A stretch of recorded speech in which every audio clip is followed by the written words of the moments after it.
Welcome, this is Zangler, the Tesla Semi Advocate, and today's video is going to be just about the big dog, the Tesla Semi that is standing guard like a livestock guardian dog watching its flock. The Tesla Semi has been parked on a bluff overlooking the Tesla Semi factory, guarding the factory like a livestock guardian dog would guard its sheep.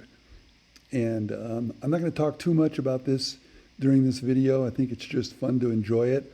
I will point out that this is this Tesla Semi has super single tires on it, big fat tires on both the torque drive axle, the rear, and the efficiency drive axle in front.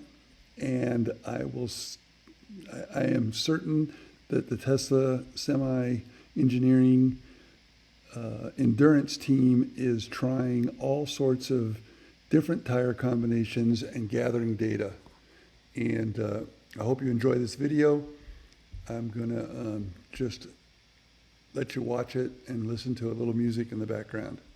Thanks.